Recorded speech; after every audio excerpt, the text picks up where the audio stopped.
animated movies are definitely things that exist. I've watched a lot of them, and a few of them are even good. In fact, I'm something of an animated movie myself, if that makes any sense. So I figured I'd go ahead and review them all because I have nothing better to do with my life. Well, okay, that's not entirely true. The review them all part, not the I have nothing better to do with my life part. That part's definitely true. I'm not actually going to review every single animated movie to ever be made. So, some specifications. Number 1, American movies only. You see, I am uncultured, and I can only speak English, so that rules out a bunch of things pretty much instantly. Number 2, they have to be famous-ish. Basically, if I've heard of them, I review them. Easy. Feel free to scream at me if I miss your favorite movie, though. It's good for the algorithm. Number 3, these won't be in exact order. I just went on Wikipedia and wrote down all the movies I've heard of, so you'll just have to deal with their vague order. Number 4, no sequels unless I feel like it. I stopped counting how many Land Before Time movies there were at number 12. I'm not doing all that. I mean, I'll do some of them, like I said. I just won't do all of them. I'll do whichever ones I want. Who even cares anymore? Point is, I still have some semblance of a life, and I'd like to keep that semblance. And I guess I'll probably do the animation and live action mixed ones too, if I must. Luckily, none of those are too bad, right? And number 5, when I make these, understand this is subjective. If you disagree, cool. I can't wait to see your kind and politely worded comments. It's good for the algorithm. And I think that's it, so let's get started, because this is gonna be long enough already.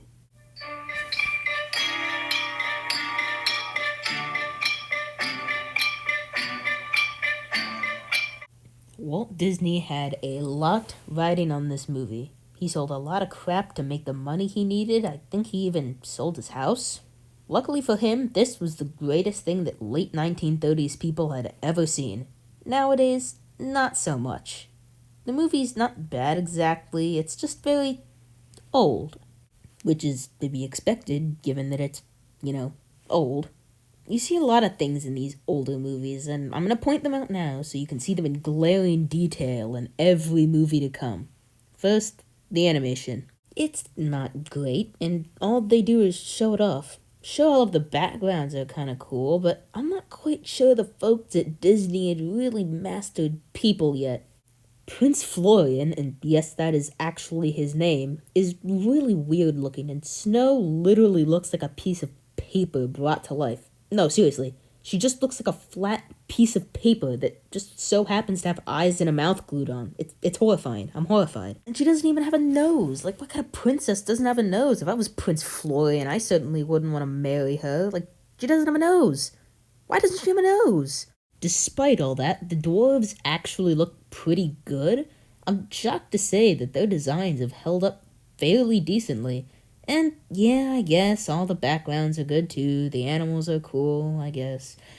So just keep in mind this is where the bar is set right now so we can make fun of the movies in the future. Secondly, the plot. It's also very bad. Well, it's not as much as that it's bad. It just moves very slowly. So there's more time to show off the animation, of course. And also because the story was in that weird area where it was too long for a short and it needed to be extended all the way to feature length. But, okay, besides all of that, how is the actual story? It's also, again, it's not good. So, just in case you've been living under a rock since 1937, Snow White and the Seven Dwarfs is a story about a girl named Snow White who lives in a castle. But she has a wicked stepmother with no name other than the Evil Queen. Good thing that wicked stepmother thing never comes back. Ever. Anyway, Mrs. Evil Queen looks into her talking mirror and discovers that Snow is prettier than her, and she wanted to be prettier than her stepdaughter, so the only option is to kill her stepdaughter. So she sends the huntsman, whose animation is also questionable, to go kill her stepdaughter, but he decides not to because she's the main character, I guess. So she runs away and finds a dirty, empty house, and in her infinite wisdom, she decides to not only enter the house, but start cleaning the house, the dirty, empty house. all while she sings to the sentient animals that live in the forest around the dirty, empty house. When she discovers the dwarves' beds upstairs, oh yeah, I forgot to mention this is the dwarves' house, she assumes, in her infinite wisdom, that this is a house full of children. So now she figures she needs to make dinner for them. Meanwhile, the dwarves in question are mining for gems in a gem mine for seemingly no reason. No, like literally, what is the reason? Anyway, the dwarves come home and discover that there's a person sleeping in their bed. And they're fine with it because she cleaned their house and made them dinner. Okay. Hear that, kids? Always enter strange houses and make dinner for the inhabitants when they get home, 'cause nothing will happen to you. It'll all be fine, I guess.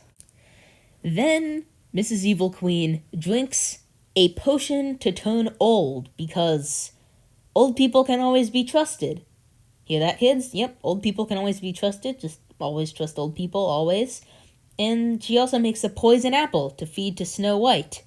And we already know Snow White's track record with her wisdom, so this should go well. And then we get some very important character development with the dwarves. And then Snow White takes a delicious bite of the apple because, like I said, infinite wisdom. Just absolutely genius. And in revenge, the kind and gentle dwarves kill the queen and leave her to be eaten by vultures. Wait, what? Kill the queen and leave her to be eaten. But when did this happen? What the hell? So, the dwarves have a funeral for Snow White, and the prince, who is 31 years old, conveniently shows up to kiss Snow White, who is 14? Are you sure? Okay. Because, I don't know, kissing a dead body will always fix your problems, especially when they're 20 years younger than you. So, they all lived happily ever after. The end, I guess. So, is this movie good? Well, the movie certainly has fantastic messages for impressionable youths. And all of the characters are certainly characters. Snow White is clearly very intelligent, and cardboard cutout white man, I mean Prince Florian, is definitely in the story. Dwarves are all pretty good. Doc has a very necessary trait where he always mixes up words, which can be eerily irritating when it happens to all the time. Grumpy has a full-on character arc, which is basically learn to love the people who break into your home, so that's something. And Dopey is obviously the greatest character in the movie, but I didn't need to tell you that. Music-wise, there are some good ones, and certainly some classics. I'm Wishing is pretty good. Someday My Prince Will Come is overrated, although I'm sure that's all he was doing throughout his search to find her. You didn't really need to worry about it that hard. Whistle While You Work is also overrated. Hi-Ho is really catchy, and I like it. The Blood hand-washing song, I don't know what it's called, is kind of funny, but there's one song that's actually really underrated, and nobody talks about it. The We Dig, Dig, Dig song. I have no clue what it's called, and I don't intend to look it up. Okay, so this is me in editing. I did look it up. It's actually the first part of Hi-Ho. Overall, this movie is perfectly average, and it was probably even better back in the Dark Ages. Or should I say the Golden Age, because now we're officially in it. This is obviously the first movie on the list, so it's first right now, but that is definitely going to change. What's next? Father, when can I leave to be on my own? I've got the whole world to see. You know that show Once Upon a Time? Of course you don't. Nobody does. But in it, there is this scene. Like, he just screams it in the weirdest and funniest way possible.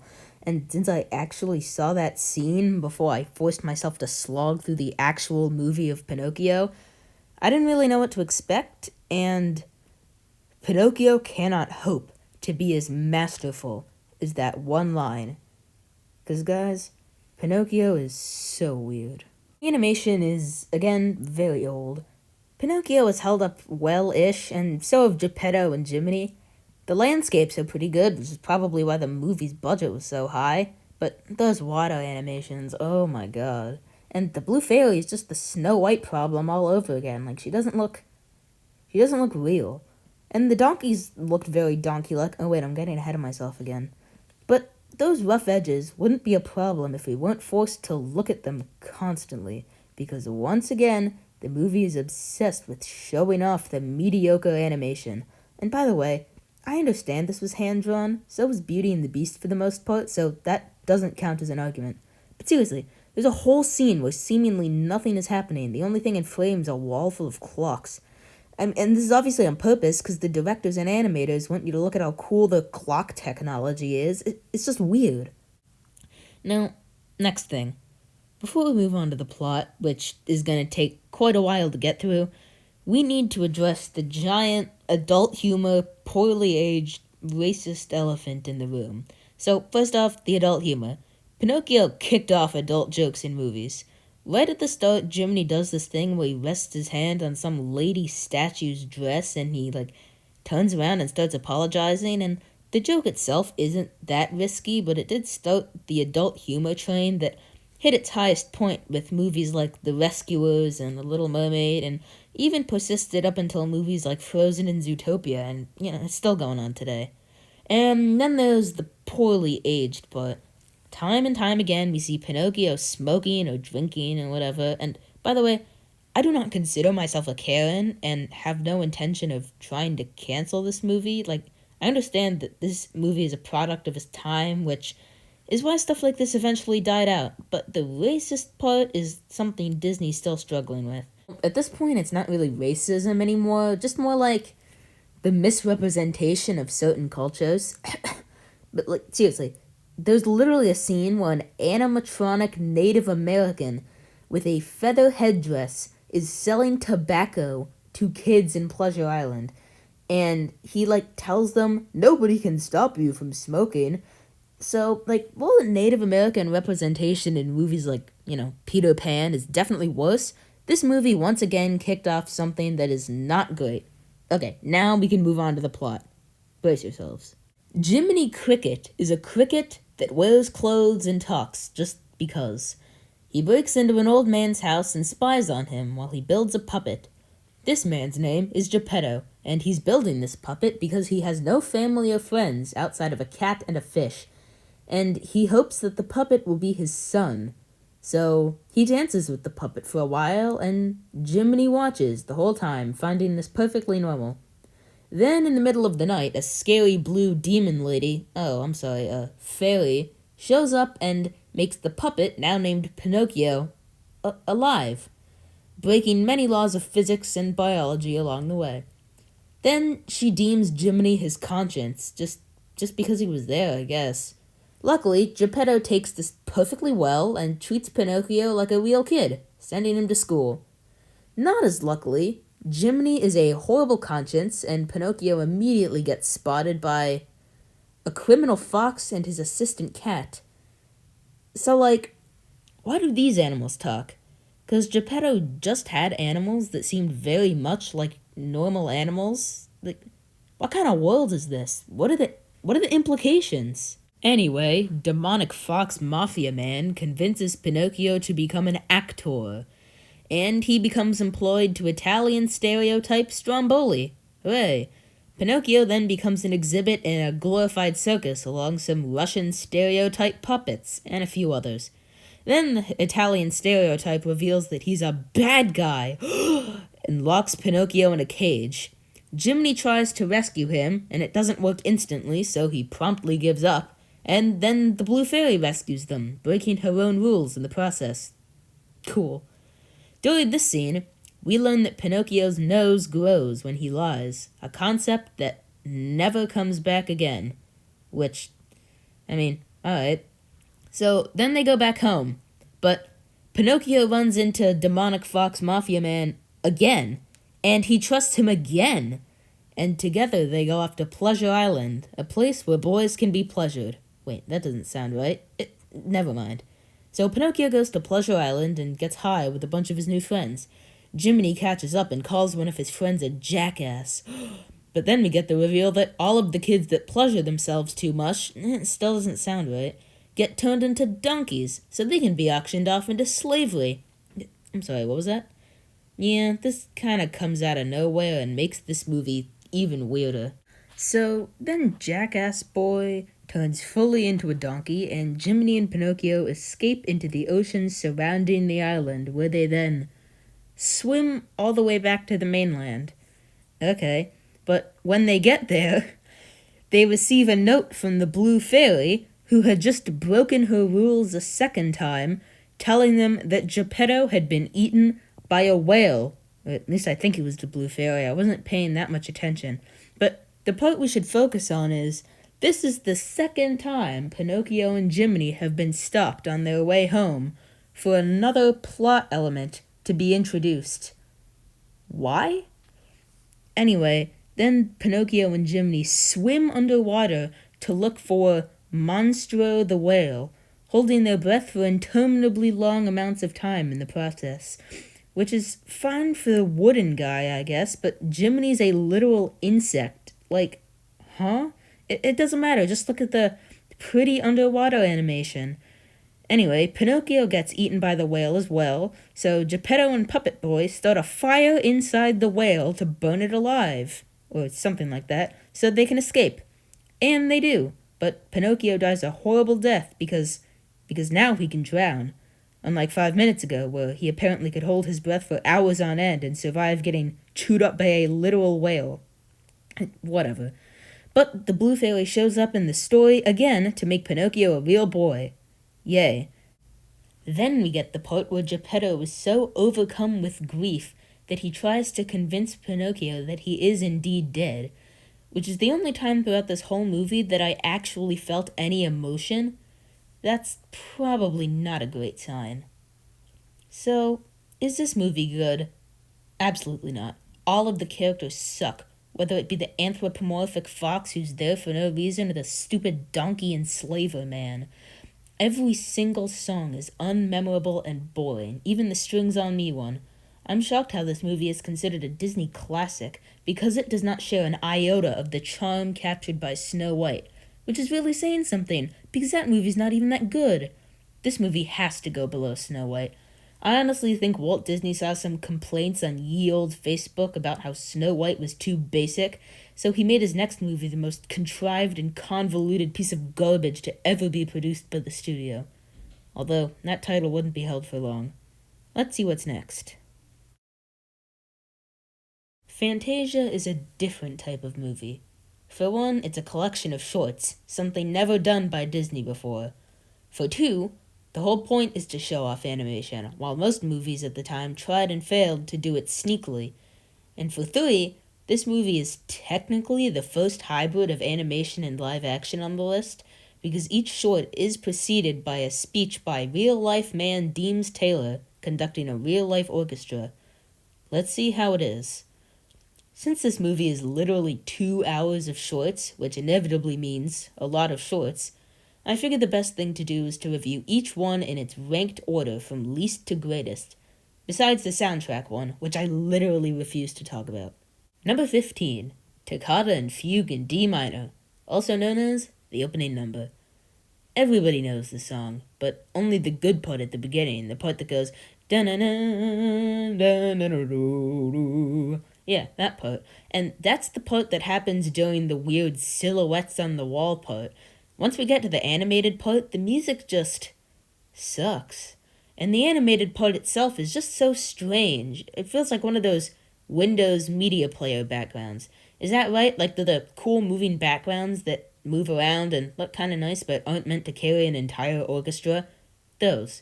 I get that the little yellow things dancing around are meant to be little violin bows, but let's be honest, they're heavenly needles and nothing more. Honestly, this whole scene is too abstract and boring for my taste. I guess the fact that literally the first segment of the movie is the worst means that the rest is better. And yeah, but marginally. Number 14, The Weird Fish Ritual. So, one of the shorts near the beginning is underwater, and the main characters are these fish with big tails. But nothing happens in it. The short is like 5 minutes long, but those 5 minutes drag on forever because the fish are literally just swimming around and looking at the camera flirtatiously. Then they eventually jump into this weird synchronized dance number that's part fashion show, part mating dance with the audience, and part creepy fish cult. And it's all set to the tune of adequate music that kind of blends into the background, leaving you with nowhere to place your attention other than the fish demons, who are coming for you, by the way. Number 13, the instrument tuning scene at the beginning. I kind of included this one as a joke, like, oh wow, I would rather watch the musicians tune their instruments than watch some of these shorts, but not really. Honestly, I don't have a reason for putting this here, but still, the last two suck more.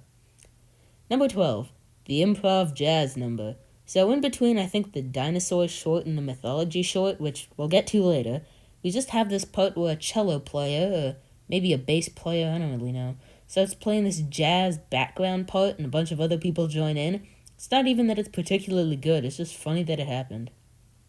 Number 11, the Dewdrop Fairy scene. This is the second scene in the entire play and also not very good. So basically it's a bunch of different colored fairies flying around and covering stuff with dewdrops for reasons that we don't get to know. It's okay because it's not too long and Dance of the Sugar Plum Fairies is playing, which everybody knows is a classic of the classics. And at least this one has a legitimate story, which puts it above Windows Media Player and Water Lizard Cult. I don't know. Not too great, but not that bad either. Number 10, the Flower Pond Ballerinas. This one is the first nostalgic one for me. So, back in elementary school, music class was a weekly mandatory class, which was weird. And back when I was in kindergarten or first grade, the current music teacher was just ready to retire and wasn't too worried about teaching music, which is fair enough because we were literal kindergartners. Point is, about 2/3 of all our music classes were us watching Fantasia.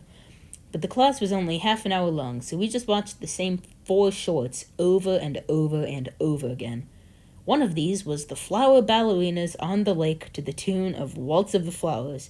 At least I think it's Waltz of the Flowers. I'm not a classical music expert, but I assume it's Waltz of the Flowers because there are flowers waltzing. Point is, I'm putting it here because the ballerinas are cool.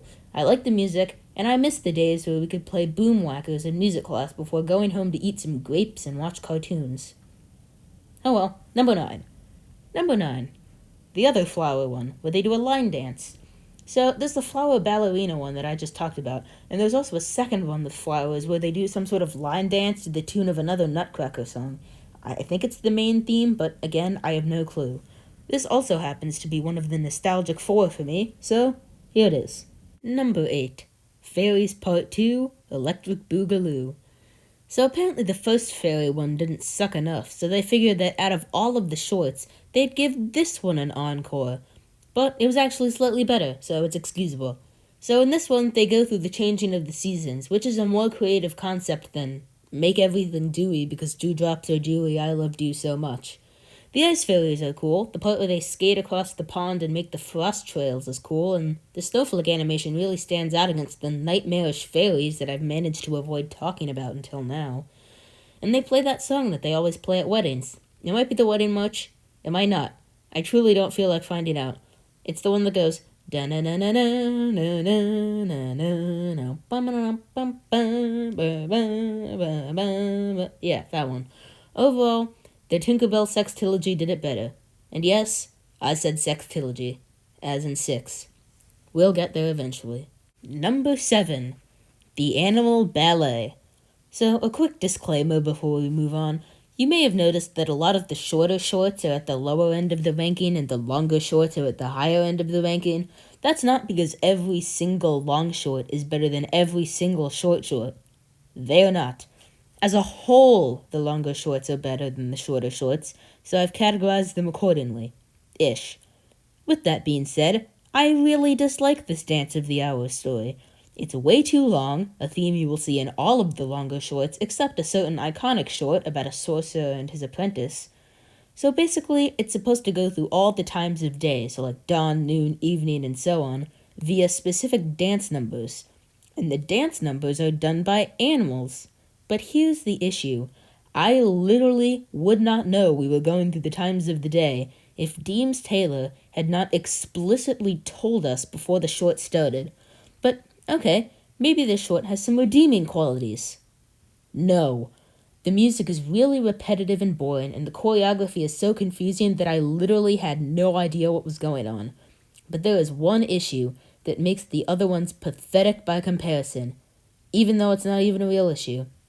The ostrich and elephant dances were fine. When the hippos got on stage, I laughed because it reminded me of something. Wouldn't it be funny, I thought, if crocodiles got on stage next? But they did, which was quite surprising. And they even had the same outfit. So, if you're not following, which is to be expected, these hippos and crocodiles showed up in a similar dance number in Mickey's Twice Upon a Christmas, which we'll also get to eventually. This made the short even worse, because that particular scene was spectacular, and all it did was remind me of all the things I could have been doing instead. So I paused the movie, and did those things. And now we can move on. Number 6, the mythology story. I have a lot to say about this. Also, sorry if my voice sounds different, I'm in a different room. Okay, so the mythology story is only better because it has some story. Not a full story. Not a full story at all. Like, if a story is a sketch of something, this short is that sketch but drawn in with a bunch of dotted lines and in really light pencil. Or maybe a dried up brown marker. This story sucks. It basically describes the average day in Olympus, which is fitting because it felt like it took me a day to get through. And it may or may not have. As I mentioned before, the story is pretty mediocre, and so is the music. It's the Pastoral Symphony, which I think is the same thing as the Sixth Symphony, unless I misheard our Lord and Savior Deems Taylor. I feel dirty trashing Beethoven's music because Beethoven, but I don't really care. It's his fault for making his music so long. The unicorns and Pegasi are well designed, but those freaking baby Cupid cherub things are ingrained in my memory forever. And don't get me started on the centaurs, especially the racist one. You know what? How about we come back to that? Honestly, the best part of this story is Bacchus. He's fat, happy, and loves wine. He's who I aspire to be, minus the wine part. If all Greek gods looked like Bacchus, I would have become Greek long ago. Sadly, they don't, as Zeus is horrifyingly ugly.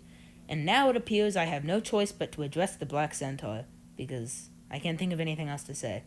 So the only reason I know about this is because he's the reason we always skipped this short in kindergarten music class. I guess her copy of the disc was almost as old as she was. Basically, there was one Black Centaur, and he was used to fill the slave niche that definitely needed to exist. Lovely. Here's the ironic part. I watched this movie on Disney Plus, and the movie opened with a notification that explains how parts of this movie are characteristics of their time, and we shouldn't be offended by these things and should instead use them to see how far we've come. That is a great message. Too bad they ignored it by literally removing the Black Centaur from the movie. Interesting. I have no more to say on this. Number 5. The Land Before Time But Worse. So, this one details the entire history of the world, from Earth's volcanic start to the end of the dinosaurs. First of all, I have to give this one some points for even existing, because the world was full of evolution doubters at the time, even more so than today. But again, it's very long. I did not need this much dinosaur documentary, no matter how cool the dinosaurs look. The music is not as good since there's less focus on it, and the best part was the picture of the galaxy at the start because it was surprisingly realistic. Overall, a very adequate show. Number 4. Chernobog. Overrated, but still not bad. That pretty much sums up the Bald Mountain story. Let's just go through the pros and cons. Pro. Chernobog looks awesome. By the way, is his name Chernobog? I swear it is. Con. Literally everything besides may or may not be Chernobog literally looks drawn in with chalk. Pro. The music did get slightly better at the end. Con. The rest of the music still sucked, and the last part only happened because the giant demon monster got scared away by a bunch of old ladies in robes. Pro. It's not as long as it could have been. Con. It's not as short as it could have been either. I swear the last 5 minutes were just shots of nuns walking through the forest from different angles. And just why? So the problem is pretty clear here. For every step forward this short takes, it takes another step back, leaving you feeling kind of empty. But all the other shorts have a lot more steps back with a lot fewer steps forward, so we're putting it here. Overall, a questionable finale to a very long collection of assorted disasters. Number 3. The Chime Incident. So when Deems Taylor was introducing one of the shorts, some percussionist knocked over some chimes or something, and everyone in the audience just laughed, and it was just kind of random and unexpected. And you're probably thinking, how could I rank something like that so high? But I would play that brief clip on repeat 1,000 times over before having to watch that stupid dancing hippo crap again. So it's staying at number 3. Number 2. The Mushroom Waltz. You may be surprised that this is number 2, but this was the kindergarten class's personal favorite short out of the nostalgic 4. Everyone thought the dancing mushrooms were so cute, which remains true to this day. And the music was cool. What was this song called again? The Chinese Dance? Alright. Wait, the Chinese Dance? Ah, crap. So, it turns out that there are markings on the mushrooms that could be perceived as quote-unquote Chinese eyes, and the song is called The Chinese Dance, so maybe not the best short to most people. But the mushrooms are still cute, seriously.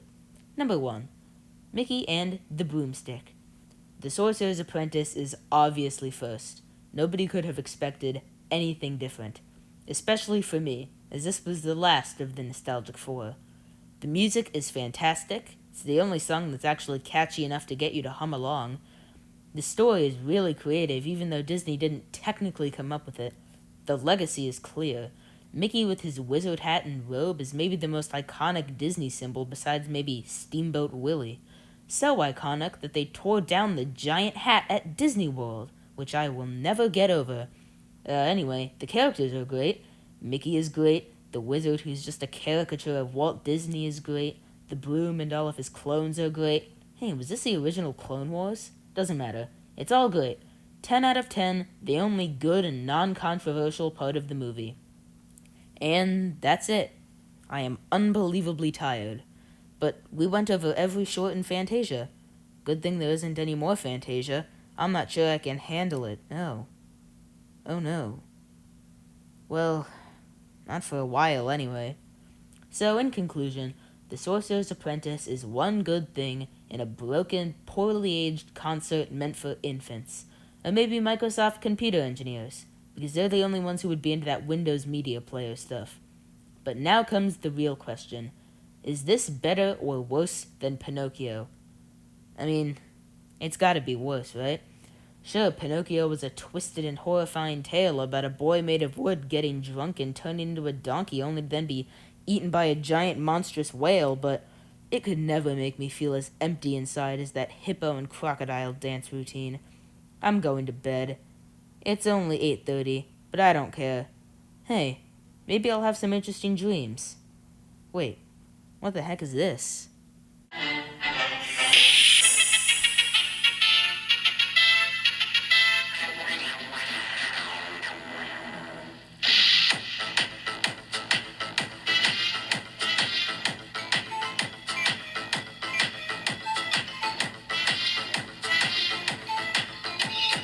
Walt Disney, shockingly, was going bankrupt after the cinematic masterpiece that was Fantasia.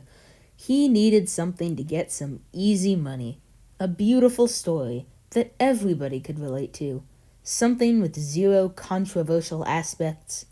Something like Dumbo, the story of an elephant whose ears were too big, so he meets up with a bunch of crows who give him a magic feather. See? It fits absolutely zero of the criteria. It's perfect. And so it was. Dumbo actually saved the company. Again. But how? Is Dumbo a hidden gem that has inspiring messages about life? I mean, it's obviously no, but we're going to review it anyway. Hooray! First of all, I really like this movie's animation. It's by no means excellent, but the style of it is really cool. For one, I like how they show the world from the sky, where they literally just show the outline of the United States with this giant label over Florida that just says Florida. Plain and simple, and it fits with the tone of the story pretty well. The pink elephant part is very strange and definitely the best part of the movie, but we'll get to that later. Also, Dumbo's design is pretty much perfect for his character. Wait, is Dumbo a boy or a girl? Did they ever say? Never mind, it doesn't matter. The point is, they managed to balance all of his characteristics really well. He's a baby, so he's meant to be cute, which he is. His ears are meant to be big, which they definitely are, but not so big that it seems too ridiculous. And even though he never says a word throughout the entire movie, they allow his face to show all of his feelings without the need to say a word. Very impressive. What's less impressive is another piece of the animation, one that hasn't held up too well. The black men. You know, the ones with no faces. So now's probably the best time to mention the next step in Disney's racism. There are two big offenders in this movie. The first one is, of course, the scene with the black workers. They never explicitly tell us that they're slaves through their song, but they definitely hint at it many, many times. Especially the time where an off-screen man calls one of the workers a hairy ape. Oh boy. And then there's the crows themselves. In case you could not figure it out, these guys are the most obvious black stereotype maybe in the history of animation. I can't wait to prove myself wrong later on. Firstly, the main crow's name is Jim. Jim Crow. As in Jim Crow. And he's voiced by this man doing a quote-unquote black accent. This can't not be done on purpose. Every one of these frames has to be hand-drawn, so the idea that nobody during that whole process ever realized what they were doing is obviously impossible. At least they got better about this. Eventually. For now, it's time to address the plot. The movie opens with a song sung by storks, and they really put too much emphasis on the stork thing. I'm gonna say it right off the bat. If you want to make kids understand that babies come from storks, and nowhere else 100% absolutely for sure, then just don't include all the stork stuff. That way it never has to be brought up at all. Have the movie start with Mrs. Jumbo naming her son Jumbo Jr., then we get the ear reveal, then all the other elephants make fun of him and call him Dumbo. It's exactly what happens anyway, minus all of the stork crap. Of course, then we wouldn't get the map that says Florida, but that's a sacrifice I am willing to make. Anyway, among all of the actually relevant Dumbo scenes, we get yet another song. This time sung by the train, whose name is Casey Jr. Who was Casey Sr.? What happened to him? Whatever, I guess those are the risks you just have to take when working with elephants. Then we finally get to the circus, where a boy who looks like a first draft of Pinocchio's friend screams in Dumbo's ear to explain to his friends that Dumbo's ears are indeed very big. Then Mrs. Jumbo gets understandably upset and beats the hell out of all the nearby kids. So that's a thing that happened. Then the ringmaster locks up Mrs. Jumbo, and Dumbo is sad. All of the elephants proceed to give Dumbo the silent treatment because, and I quote, "His disgrace is our shame." Then we meet the mouse character, which... why does this guy exist again? A mouse is fine, but why does he wear those clothes? He's not affiliated with the circus in any way as far as we can tell, unless I missed something. At this point, they could have just brought in Mickey Mouse. Would have been the cameo of the year, and the animators have been drawing him for over a decade already, so why not do that? Whatever. So then Knockoff Mickey scares all of the mean elephants and goes to give Dumbo a peanut. Dumbo instantly loves him because everybody knows that an elephant imprints on the first mouse they see. It's true, trust me. Then Knockoff Mickey convinces Dumbo that he can be the elephant act's climax. So he goes into the ringmaster's room and whispers in his ear while he sleeps. But he also hides under the sheet and there's like randomly an eye hole there for him to look through. This brings me to another thing that's kind of surprising. This movie is funny when it wants to be. When it's not actively trying to make a joke, it's kind of average. Anyway, the ringmaster does make Dumbo the climax, but Dumbo messes up horribly and literally collapses the entire circus tent. so they make him a clown. And the clowns are fantastic. I love the clowns. But now Dumbo has crippling depression, so knockoff Mickey brings him to his mom, who's in elephant prison. Yay, that exists. Then we get the Baby Mine song, which is obviously a classic.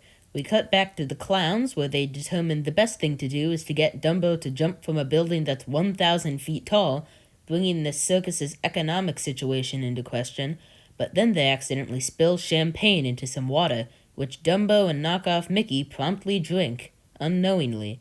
And then we get the best part of the whole movie. It makes no sense and has zero reason to be there, but I enjoyed it very much. The song is good, the animation is really weird, which is obviously the point, and there's almost no racism. Pretty much as perfect as Disney could get at this stage of the game. Wow, I got through that whole segment without addressing the meme. But then the audience awakes from their amazing dream, only to land in a nightmare. The crow scene. Well, okay, that's a bit of an exaggeration. If you get rid of all the insulting parts, it's not insulting at all. They make fun of Dumbo and then give him a magic feather that will help him fly. Because his ears are so big, he can fly. Back at the circus, Dumbo jumps off of a 1,000-foot building. Wow, they really did it. And he loses the feather, but he flies anyway because he believed in himself. Everyone loves him, and he pays the elephant bail to get his mom out of elephant jail. And that's the end of our elephant tale. Moral of the story: never trust black people, always bully people who are different, and don't question where babies come from. They just come from storks, I promise, they do really. So what do I think about this movie? It's pretty good. I'm very glad that this movie is only 64 minutes long, because the pacing was rough enough as it was. I think it definitely could have been longer if they had done what the previous movies had done, where a third of the movie is showing off the animation. But that's not what this movie was meant to do. This movie was meant to be short, to bring in some money to the studio, so that it could make garbage films for decades to come. Baby Earboy is good, Knockoff Mickey is good, the crows are questionable at best, and all of the bully elephants are very good at their jobs. Baby Mine is a good song, and every other song besides the Stork one, which is really catchy, is entirely forgettable. Overall, not a bad experience, and its shortness has led me to the conclusion that Dumbo is the best movie so far. Luckily, the next movie is also pretty short, but that doesn't mean that the animation showing offness is gone. Let's take a look. Remember when that movie Dumbo was barely an hour long and was arguably just a really long short film, but it was still really good and saved Disney from bankruptcy? Well, since it worked out so well the last time, they figured they'd do it again. But worse. So, Bambi is a movie that exists. That's really all there is to it, but I assume you want more, so fine. The forest animation is pretty good, and it can look pretty lifelike at times. Same with the animals. But at the beginning, there are these weird outlines around stuff. Like when Bambi is born, he has random white lines that divide the different colors on his head. I don't really know why, but it's kind of weird. And it being in a forest kind of reminds me of those boring parts in Snow White, which isn't great. But other than that, heck yeah, the animation is good. So good, in fact, that they fell right back into their trap of showing it all off. Now that there's a budget again, it's what they do. I mean, might as well. Except, it's 90% of this movie. Seriously, I am convinced that they could have combined this story into a 10-minute short, because nothing is ever really happening. Even Dumbo couldn't be a short, because even if Dumbo is barely an hour long, every second is moving the plot forward in some way, even if that way doesn't make that much sense. That's why that movie always has something interesting, or at least something in general happening at all times. Bambi, however, is a movie where nothing happens for 72 minutes, occasionally dotted with some parts where things do happen. And those are the parts that suck. So, let me explain. Basically, the parts where nothing happens, which is most of the movie, are the parts where they're showing off their animal animation with some fun interactions. These parts move pretty quick, because you're not waiting for anything interesting to happen. It's like, oh, Bambi fell on the ice, how lovely, and your brain kind of glazes over it. But as soon as something resembling plot happens, the pacing slows down. Like that whole first scene in the meadow with all the deer. You're just waiting for Bambi's mom to die, and we get a fake-out death scene instead, so what were we waiting for? So you're paying attention and waiting so much that it just takes so long, And once Bambi's mom is dead for real and you realize you still have half an hour left, you begin to realize, what now? Which is why by the end you're just begging for it to wrap up. Let's move on to the actual plot, for which there's a shockingly large amount given what I just said. So the movie starts with Mrs. Bambi giving birth to a beautiful baby deer, the Prince of the Forest. Wait, Prince? Bambi's a boy? I thought Bambi was a girl. Bambi isn't a girl? Okay, anyway, this rabbit named Thumper shows Bambi around the forest and makes fun of him for everything he does. Like, no duh, he doesn't know what things are called. He's 2 hours old. Nobody's had the chance to tell him yet. And then they meet this skunk who Bambi thinks is a flower, but the skunk has a crush on him or something, so she just goes with it, and now her name is Flower. Except Bambi is a newborn. She's crushing on a newborn? So then we meet the owl, who always says hoo-hoo to stuff, which was really funny to me for some reason. Anytime someone says hello to me now, I'm just gonna respond with hoo-hoo. Then Bambi discovers the meadow, and we get the first piece of man lore. Basically, Mrs. Bambi explains that the meadow can be dangerous, and she'll always go out before him to keep him safe. That was some pretty clever foreshadowing of her death that I really didn't expect from an animated Disney movie from 1942. And it gets even better later on. Meanwhile, back at the meadow, Thumper's mom is scolding Thumper for not eating his greens. Hey, did you hear that, kids? Anyway, nothing has really happened yet, as I've mentioned many times already, but now they had to go and ruin it by introducing the love interest deer. And her name is Feline, who I think has some sort of deer ADHD, because she's very giggly and very hyperactive, which can be very annoying. By the way, that is not me saying that people with ADHD are annoying, okay? Now that things are happening, I don't like them. Can we go back to Thumper bullying an infant because he can't talk? That was at least enjoyable. Now he's like standing in a field looking at some deer. Cool, who cares? Then we meet the very brave and very wise deer known as the Great Prince of the Forest, as opposed to his son, Bambi, who's just a regular Prince of the Forest. Do I want to know the whole deer social hierarchy? Not really, so I guess I should be glad that we didn't get it. Then comes the dreaded fake-out death scene, but it actually does contribute to the plot kind of, so it's not that dreaded.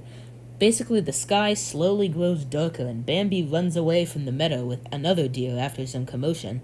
We hear some gunshots, obviously thinking that something horrible happened, but Mrs. Bambi is still alive, and then she gives the second piece of vital lore. The identity of our antagonist is man. So now she's set up to die even more. She knows too much. But this does kind of work. By foreshadowing her death multiple times, it's set up in a way that makes it believable, while still maintaining the shock factor that's always important when killing off family members, even though it's not always used very well.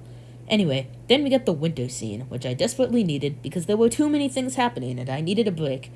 Seeing Bambi and Thumper and Flower a little, I guess, explore winter is kind of cute, even if it's just to show off the super epic snow animation, and provide a little bit of a buffer between the fake-out death scene and the real one. It's shot so similarly to the fake-out that it's easy to see what's coming. Bambi's mom tells him to run and not look back, and so he does, not hearing the gunshot that every audience member was hoping would never come. This was surprisingly sad, especially when his dad finds him and tells him that he'll never see his mom again. And so, Bambi goes to live with him until he grows up. Or maybe not. It appears to be the next spring, but now Bambi and Thumper have inexplicably already gone through puberty and I hate it. But so is Flower, which means she is a he, and Disney was supporting LGBTQ before it was even mainstream.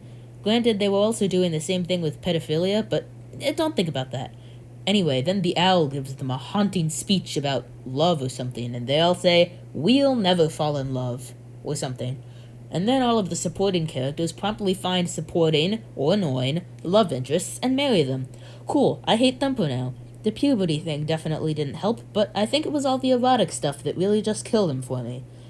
Anyway, all of Bambi's friends abandon him, so he gets into a fight with another deer so he can marry the ADHD deer from earlier, who's now a completely different shade of brown for some reason. And Bambi wins because the plot says so.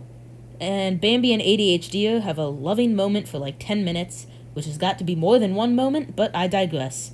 Then Bambi sees a small camp, and his dad comes over to tell him that it's a whole group of manses, and they must run away. but in their haste, they literally forgot Feline, so Bambi goes back to find her after a stupid bird started flying around, even though she knew there were a bunch of armed people in the forest. Meanwhile, back at the forest, Feline gets chased by a bunch of dogs for no reason, but Bambi saves her by killing all of the innocent puppies. Hooray. But plot twist, all of the Manses started a huge forest fire, and everyone's just okay with that. No more antagonist. So, meanwhile, back at the wreckage of the charred forest, everybody has kids, separately, not together. Thumper's got some cool rabbit kids, Flower has some flower kids, including one named Bambi, and Bambi Sr. himself had some kids also. And they all live happily ever after. So, is it good? I mean, yeah, I guess. The characters are cool. Bambi's fairly lovable until he grows up and all of his charm completely disappears, and Thumper is obviously awesome until he grows up and all of his charm disappears. Even Flower's okay, until he grows up and all of his charm disappears. I like the owl, hoo-hoo. I like Drip Drip Drop Little April Shower, even though it's identical to Inspector Gadget, and now I'm not sure what to think. Drip, drip, drop, little April shower. Da da da da da. Inspector Gadget. Okay, whatever. The other songs kind of suck, so does the pacing. It's only like 5 minutes longer than Dumbo, but this is the longest thing I've watched since Fantasia 2 days ago. The story is the least magical and fantastical thing I've seen so far, which is why I'm putting it below Pinocchio and above Fantasia, because I seriously cannot watch Fantasia again. So, what's next? Something good? Maybe... Oh no. I feel a great disturbance in the force, as if a million voices cried out in terror and were suddenly silenced. That's right. World War II had started, and the movies were about to get much, much worse.